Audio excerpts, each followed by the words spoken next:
Cruise news time. Wow, NCL Cruisers just notified within the last 24 hours that their bucket list cruise maybe it's no longer a bucket list cruise.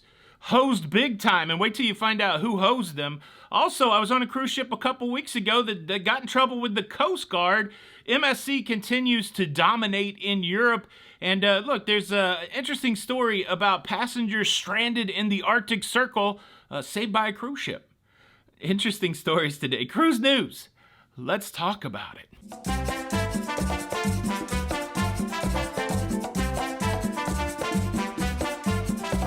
Hey, what's up, everybody? Welcome to Lido, Loca. I'm your host, Tony, here with the latest cruise news updates. Cruise news updates. Look, I'm a little excited. It's Friday. I don't have a Monday through Friday job, so I don't know why I'm so dang excited that it's Friday.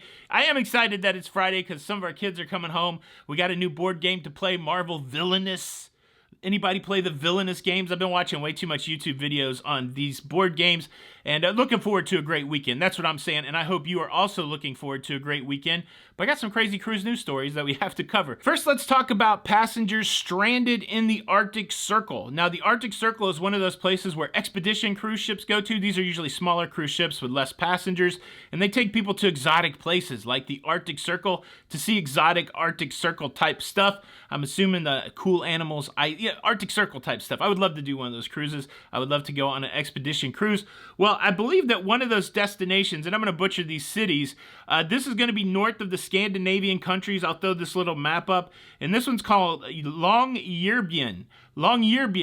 Apparently that is an expedition destination, and one of the ways that you can get there is you can fly into Spitsbergen. Again, these are a little archipelago of islands all the way north of Norway. And what has transpired is there's been a labor strike. Scandinavian Airlines that services Spitsbergen, they've gone on strike. And with the pilots for Scandinavian Airlines going on strike, that only leaves one other airlines, Norwegian Air, servicing Spitsbergen. But unfortunately, Norwegian Air only has a few flights that are going to Spitsbergen, and they only have enough capacity to service the people that they planned on servicing. So that's left some people that were traveling with Scandinavian Air, doing excursions, doing expedition stuff over in Longyearbyen. It's left them in the lurch. Now, fortunately, there's a cruise ship that had room for about 100 passengers that was able to swing up to Spitsbergen and pick up these passengers. This was the German cruise ship Mein Schiff 3.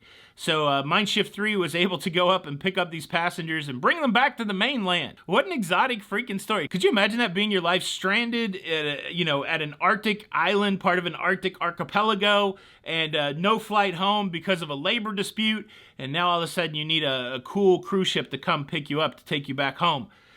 That's that cruise life. Pretty wild story. Way to go, Mein Schiff. Thanks for picking up those passengers. Be careful when you book your next trip to Spitsbergen. I'm sure I'm butchering that name, but there we go.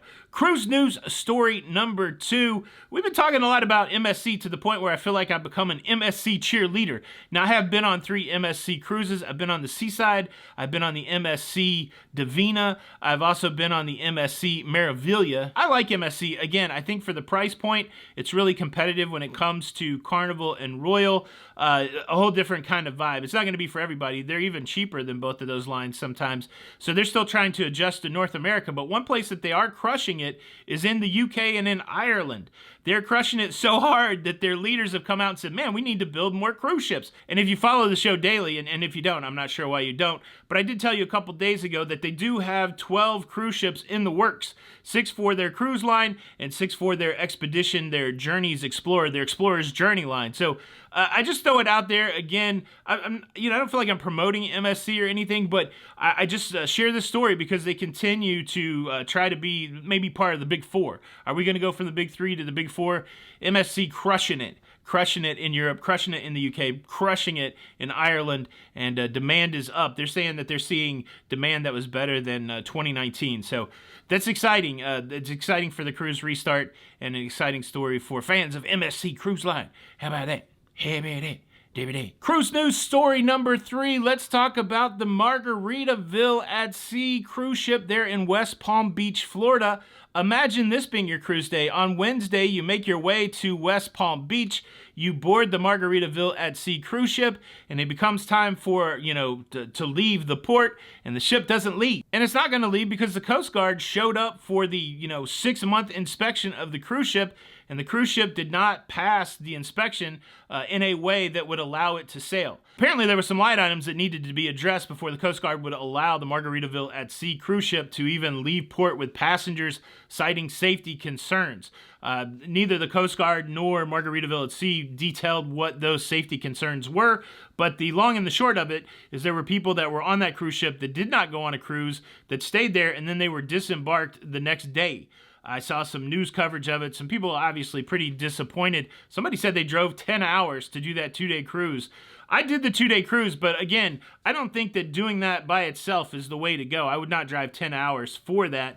No shade on, anybody. That's the way they choose to do their vacation. But that cruise definitely fits in good with other cruises. I had a great time on that cruise ship. And whatever those line items were that Margaritaville at Sea got flagged for, it does seem like the no-sail order on that ship is going to be lifted. They're going to resume their normal itinerary today, Friday. And so, but yeah, that's a shocker. Could you imagine getting on the cruise ship and then all of a sudden you can't go anywhere out of the blue?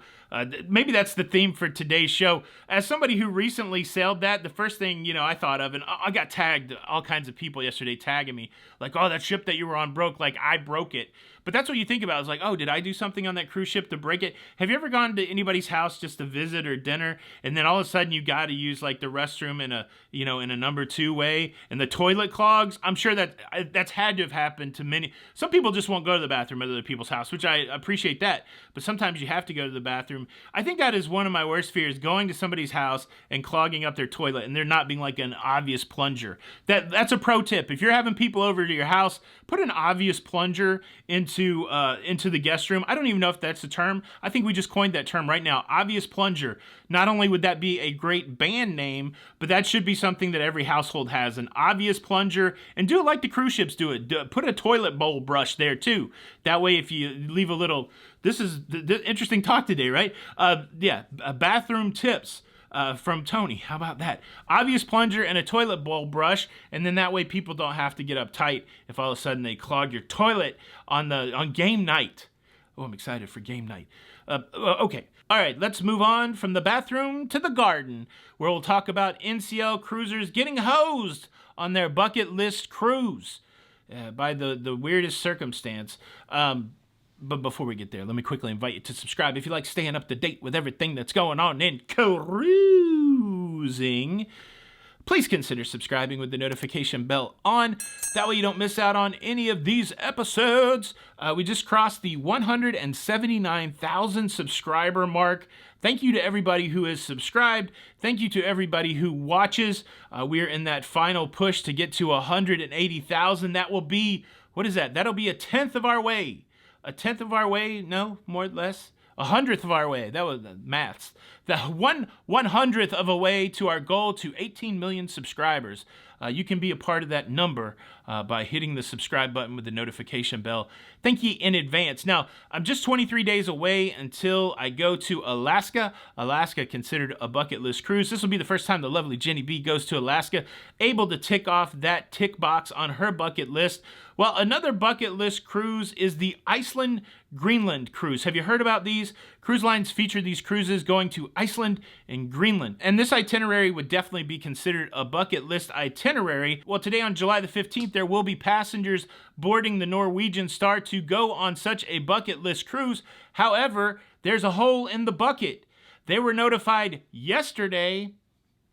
That's right, as in yesterday, the day before the cruise, that Greenland will no longer be a part of the itinerary. So your bucket list to Greenland and Iceland, well, you're not going to get it. I guess that's what I'm trying to say. You're going to go to Iceland, and then they're going to substitute those Greenland stops with Norway stops. And so I think you could agree with me that these Norwegian cruisers, less than 24 hours before their cruise, well, they straight up got hosed. And guess who hosed them? Well, Mother Nature, of course. There is a storm system a-brewing in Greenland around where the cruise ship was going to stop, and it is unsafe. it is unsafe for the cruise ship to go to Greenland. Now, Norwegian Cruise Line doing those cruise passengers a solid. They're giving them a 30% future cruise credit for this cruise, and of course, they are taking them to Norway instead of Greenland. But I know there will be people that are upset. And I would be upset too. I would be disappointed, right? I guess I would be disappointed. I would be disappointed at the bad luck of the situation. But I'm sure there'll be people that are going to be angry with Norwegian Cruise Line, and there will be people that will be looking for some sort of compensation beyond the 30% future cruise credit from Norwegian Cruise Line. I don't know. It's a tough situation. Like, I don't want to dismiss anybody's pain, but at the same time, the logic says when you book these cruises, well, the itineraries could get changed. And that's a tough one, man, because there's people that probably booked that a long way out, expecting that bucket list experience, and then boom, just one day prior to the cruise, nature, weather, bad luck strikes. But man, how would you react to that? Would you want to just chuck the whole thing? Would you be happy with the 30%? Would you be mad at Norwegian? Or would you be mad at the gods? Anybody see Thor: Love and Thunder? It was good. I love the whole interplay between Thor and Zeus. How about that? We could have used some General Zod in there. Can we mix Marvel and DC? Boom! That is your cruise news. Let me ask you this question in the parlance of today's generation. Did you find that the show slapped today? Did it slap? If it slapped, do me a favor and slap the like button. And unfortunately, if you don't slap the like button, then I will have to punish you. And your punishment will not be a slap, because I'm not violent like that. The punishment will be whatever your next bucket list cruise is. Well, there'll be a hole in that bucket, just like the people that are on the NCL Star. Man, that's disappointing. Hit the like button. Save us all from that disappointment. Thank you so much for watching the show. It's Tony for Lido Loca. Hope you have a great weekend. And until the next time, we'll see you on the Lido.